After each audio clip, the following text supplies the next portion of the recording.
ये कहानी है लखनऊ की एक राजकुमारी सी लड़की पूजा और उसी शहर के एक मासूम से लड़के राहुल की एक ऐसी प्रेम कहानी जिसे सुनकर शायद आपकी आंखें भी नम हो जाएं। लखनऊ एक खूबसूरत शहर था। नवाबी अंदाज, पुरानी गलियों की खुशबू, इमामबाड़े की शांति और गोमती नदी का शांत बहाव।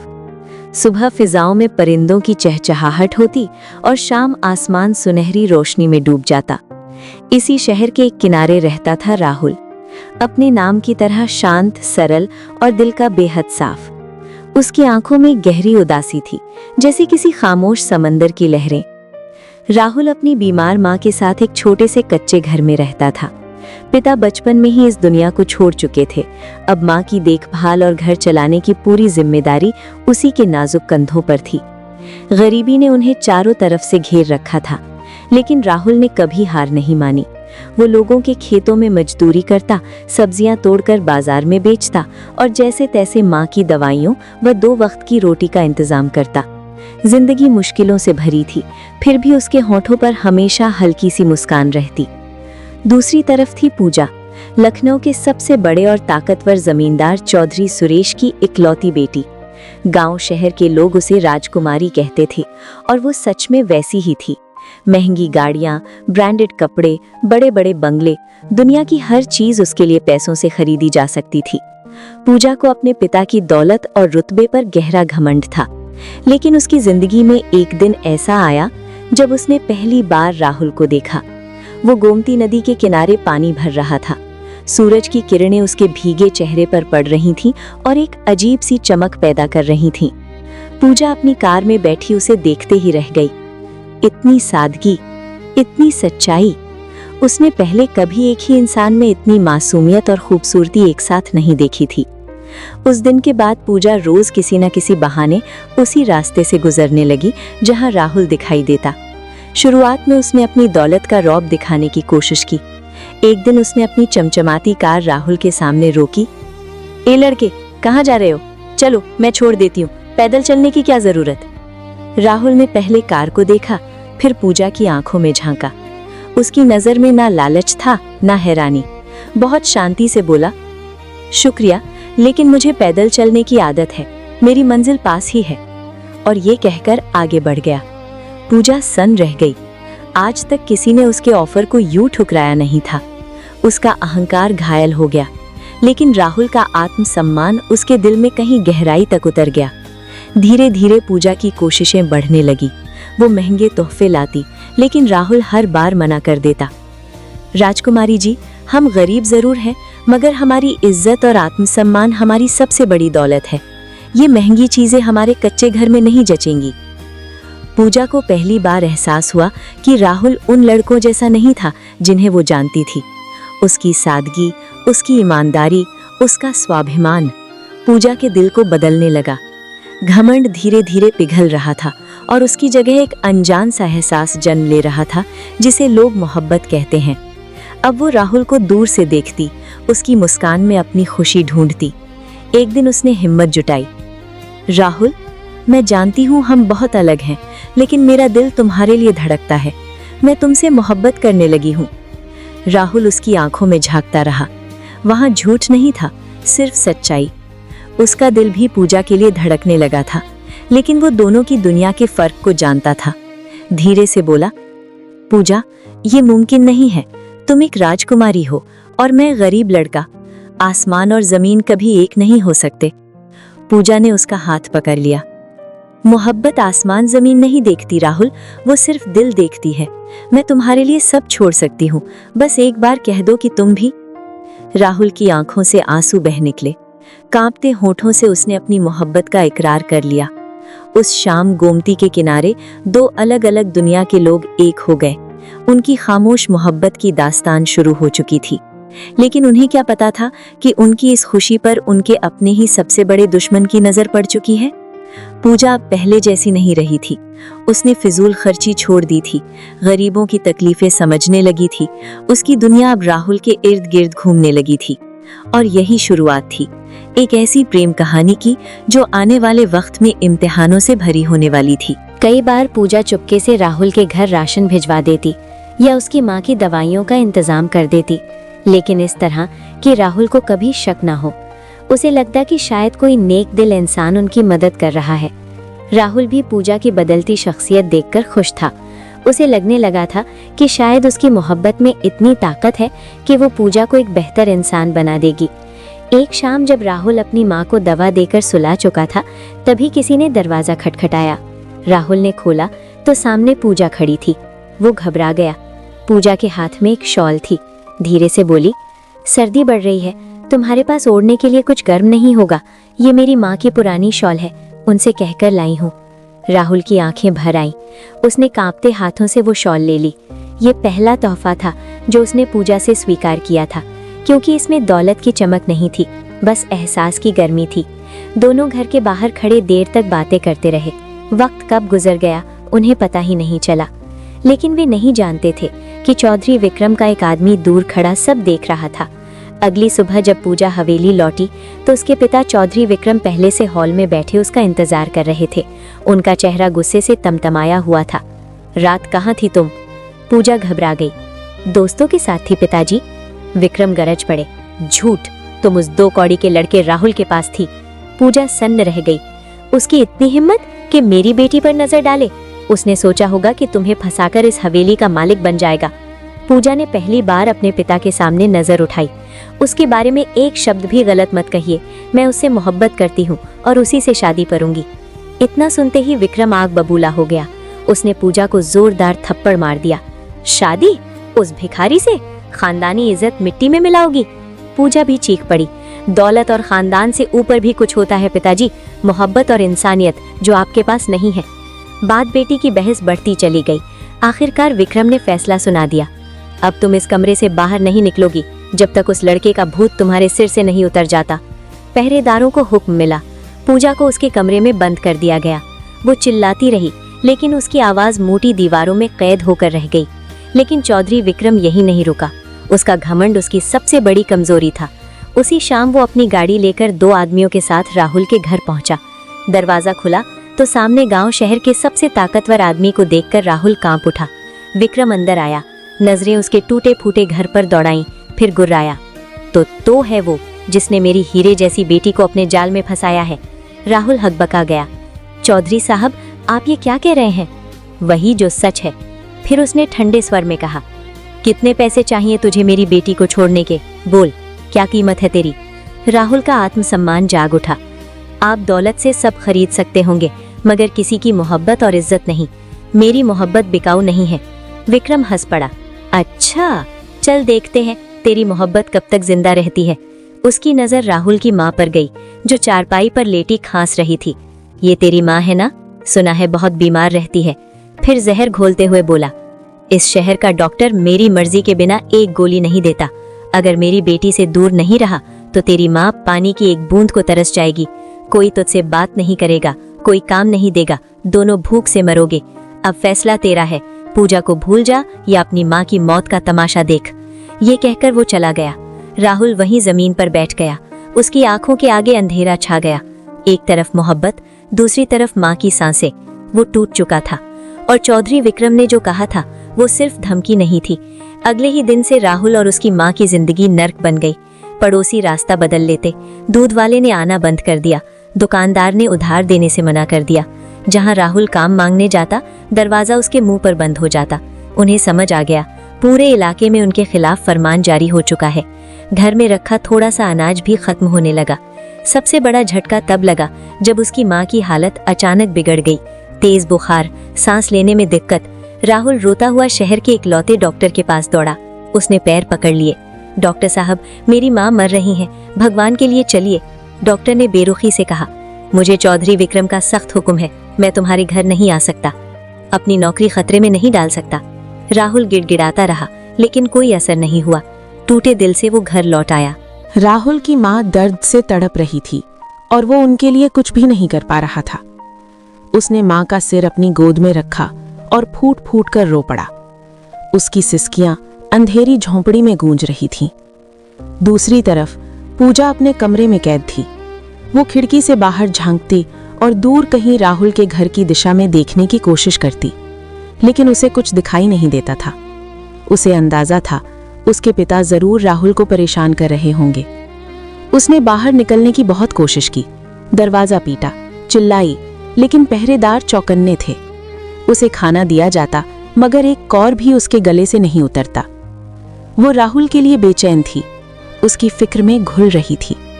उसे अपनी बेबसी से नफरत होने लगी थी, इस आलीशान जिंदगी से, इस राजकुमारी होने से जिसमें वो उस इंसान को नहीं बचा पा रही थी जिसे वो अपनी जान से भी ज्यादा चाहती थी। दिन गुजरते गए, राहुल और उसकी माँ की हालत बद से बदतर होती चली गई। कई बार दोनों को भूखा रहना पड़ा। राहुल माँ को थोड़ा सा पानी पिलाकर दिलासा देता रहता। एक रात उसकी माँ ने बेहोशी सी हालत में उसका हाथ थाम लिया, कांपती आवाज में बोली, बेटा, मुझसे तेरी ये हालत देखी नहीं जाती। तू मेरी वजह से ये सब सह रहा है, मुझे माफ कर दे। राहुल ने रोते हुए उनके होंठों पर हाथ रख दिया। ऐसा मत कहो माँ, आप ठीक हो जाओगी, सब ठीक हो जाएगा। लेकिन वो जानता था वो झूठ बोल रहा है। अगर हालात ऐसे ही रहे तो उसकी माँ कुछ ही दिनों की मेहमान थी। उसी रात राहुल के दिमाग में एक ख्याल कौन था, एक आखिरी फैसला जो उसके दिल को चीर देने वाला था। लेकिन माँ की जान के आगे उसकी मोहब्बत, उसकी खुशियाँ सब छोटी लग रही थीं। उसने खुद से कहा, पूजा मुझसे प्यार करती है, अगर मैं उसकी जिंदगी से चला गया तो वो कुछ दिन टूटेगी, फिर संभल जाएगी। लेकिन अगर मेरी माँ चली गई तो मैं जिंदा होकर भी मर जाऊंगा। अगली सुबह वो हिम्मत जुटाकर चौधरी विक्रम की हवेली पहुंच गया। पहरेदारों ने रोकना चाहा, लेकिन उसने कहा, मुझे चौधरी साहब से जरूरी बात करनी है। विक्रम उसे देखकर तंज भरी मुस्कान से हंस पड़े। तो आखिर आ ही गया तू अपनी औकात पर? टूट गई तेरी मोहब्बत? राहुल ने अपनी आंखों में आए आंसू रोके और मजबूत आवाज में बोला, मैं आपकी शर्त मानने को तैयार हूं। विक्रम चौंक पड़ा। कौन सी शर्त? मैं लखनऊ और पूजा की जिंदगी हमेशा के लिए छोड़ दूंगा, लेकिन बदले में आपको मेरी एक बात माननी होगी। और वो? राहुल ने कहा, आप मेरी माँ का इलाज शहर के सबसे अच्छे अस्पताल में करवाएंगे और हमें इतना पैसा देंगे कि हम किसी और जगह जाकर छोटी सी जिंदगी जी सकें, ताकि उन्हें दवाइयों की कोई कमी न हो। विक्रम जोर से हंसा। तो आखिर बात पैसों पर आ ही गई। मंजूर है, तेरी माँ का साला इलाज मेरा, और तुझे इतना दूंगा कि पीढ़ियां बैठकर खाएं। फिर उसकी आंखें सख्त हो गईं। लेकिन मेरी भी एक शर्त है। राहुल घबरा गया। कौन सी? विक्रम ने एक कागज और कलम आगे बढ़ाई। पूजा के नाम एक खत लिखेगा।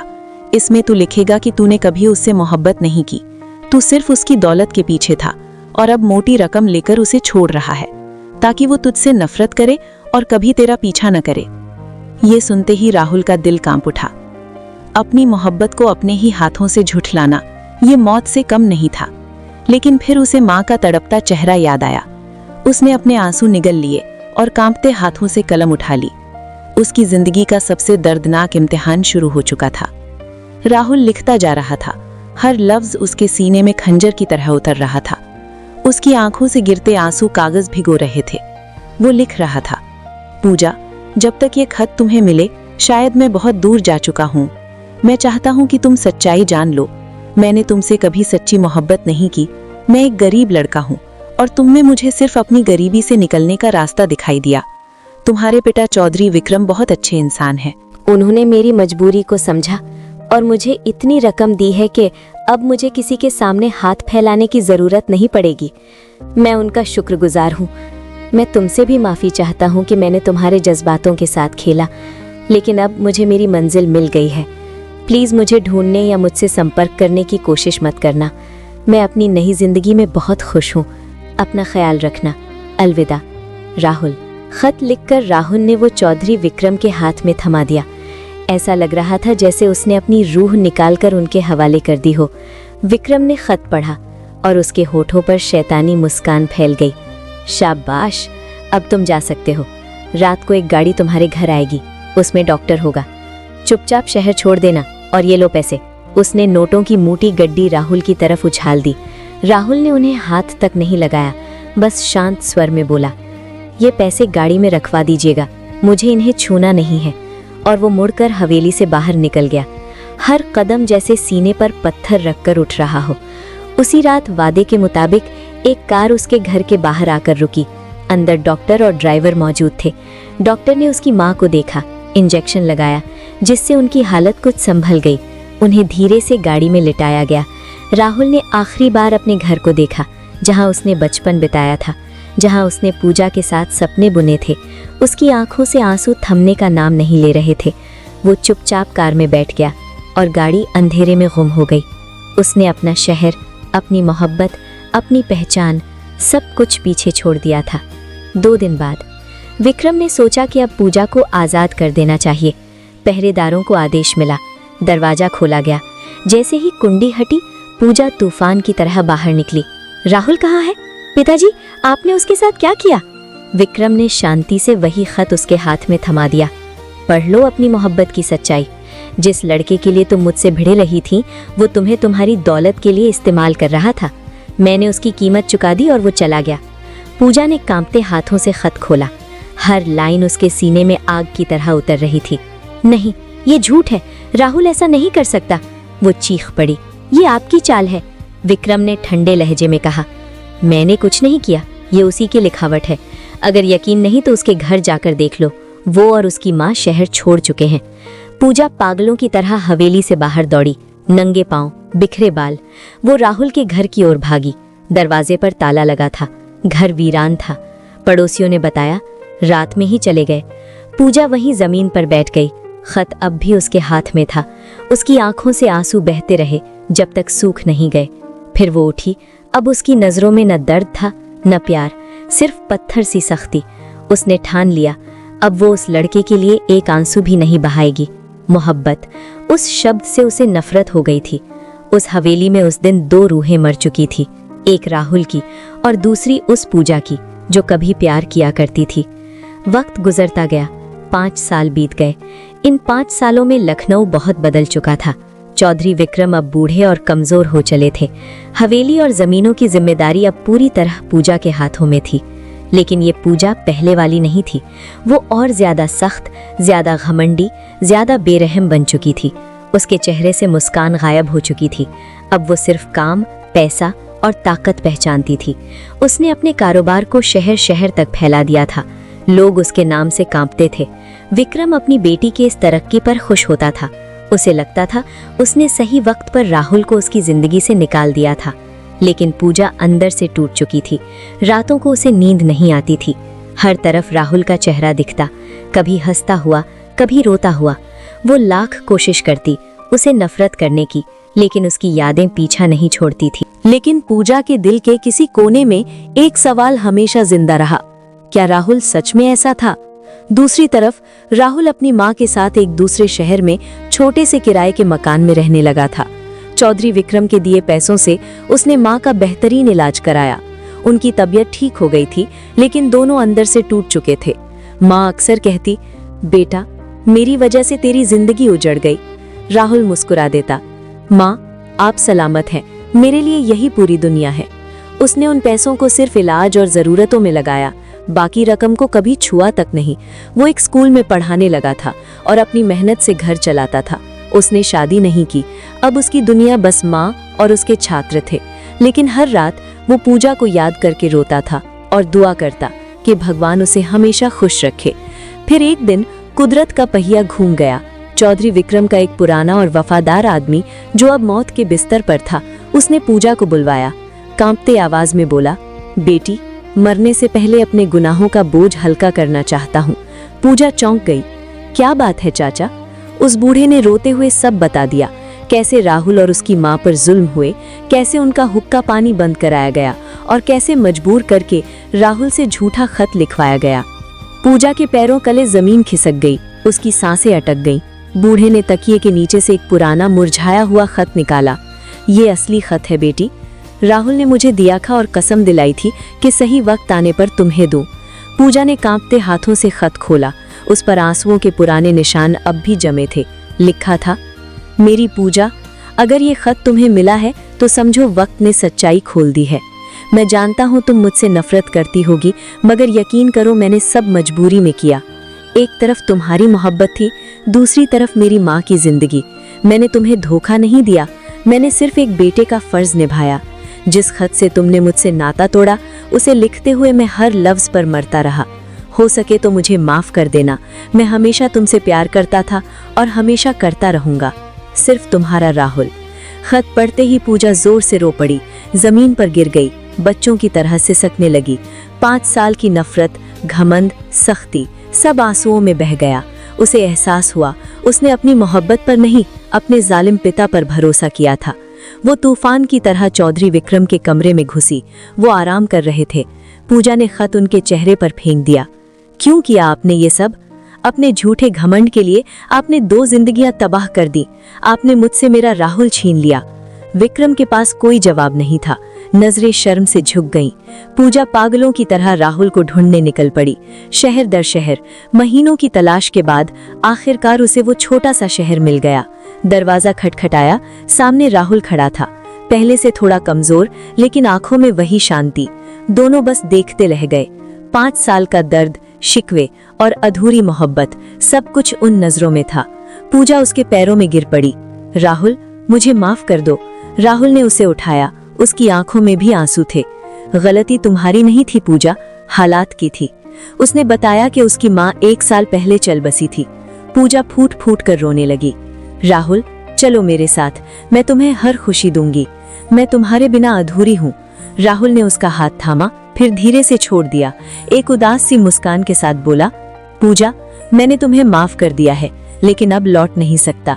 इन सालों में मैंने इस तन्हाई में बच्चों को पढ़ाने में सुकून ढूंढ लिया है। वो जख्म बहुत गहरे हैं जिन्हें अब कुरेदा नहीं जा सकता। मैं तुमसे नफरत नहीं करता, मगर उस दुनिया का हिस्सा भी नहीं बन सकता। मेरी खुशी अब इसी सादगी में है। पूजा वहीं खड़ी रह गई। उसके पास सब कुछ था, दौलत, ताकत, रुतबा, लेकिन मोहब्बत नहीं। ये थी चौधरी विक्रम के घमंड की सजा और कुदरत का इंसाफ। पूजा कई देर तक वहीं खड़ी रही। राहुल की पीठ उसकी तरफ थी। वो जाना चाहता था, लेकिन उसके कदम आगे नहीं बढ़ पा रहे थे। 5 साल का दर्द, 5 साल की तन्हाई। इतनी आसानी से इंसान सब कुछ छोड़ नहीं सकता।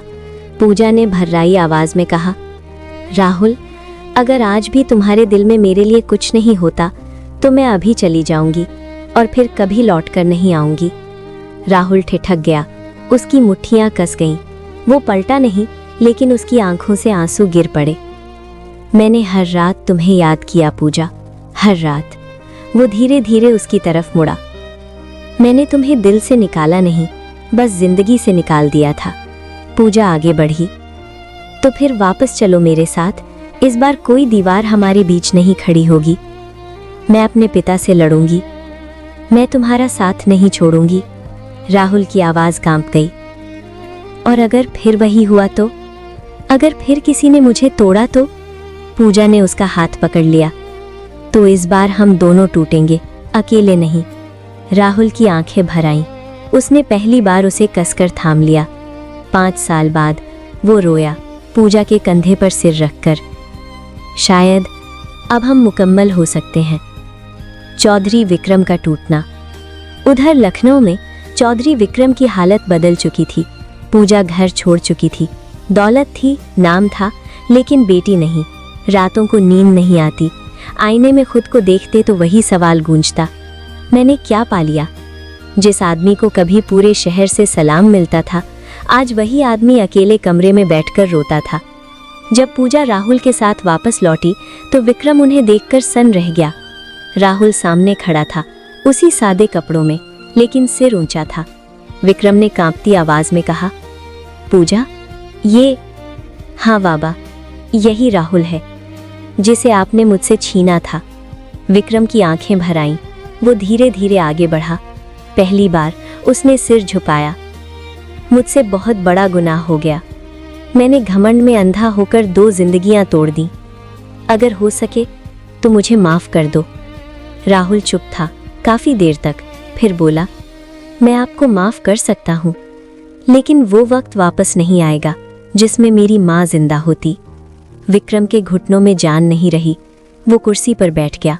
आंसू बहते रहे। मैं अपनी सारी जमीन, अपनी दौलत का बड़ा हिस्सा गरीब बच्चों की पढ़ाई और इलाज के लिए दान करूंगा। ये मेरी सजा होगी और मेरी तौबा भी। पूजा ने पहली बार अपने पिता को इतना टूटा देखा। कुछ महीनों बाद राहुल को उसी शहर में एक बड़ा स्कूल मिल गया। पूजा ने भी अपनी जिंदगी बदल दी। घमंड छोड़ नाम नहीं, इंसान बनकर जीना सीख लिया। दोनों ने मिलकर एक छोटा सा फाउंडेशन शुरू किया, माँ, राहुल की माँ के नाम पर, जहाँ गरीब बच्चों को मुफ्त पढ़ाया जाता, इलाज कराया जाता। और एक दिन सादे से मंदिर और मस्जिद के पास बने पुराने मैदान में दो दिल हमेशा के लिए एक हो गए। न बैंड न शोर, बस दुआएं और सच्चाई। पूजा ने मुस्कुराकर कहा, देखा, हम मुकम्मल हो गए। राहुल ने उसका माथा छूकर कहा, वक्त ने देर की मगर बेवजह नहीं। कभी कभी अधूरी मोहब्बत फिर से मौका मांगती है, और अगर इंसान का घमंड टूट जाए तो खुदा रास्ते खोल देता है। दौलत दीवार बन सकती है, लेकिन मोहब्बत अगर सच्ची हो तो उसे गिरा भी सकती है।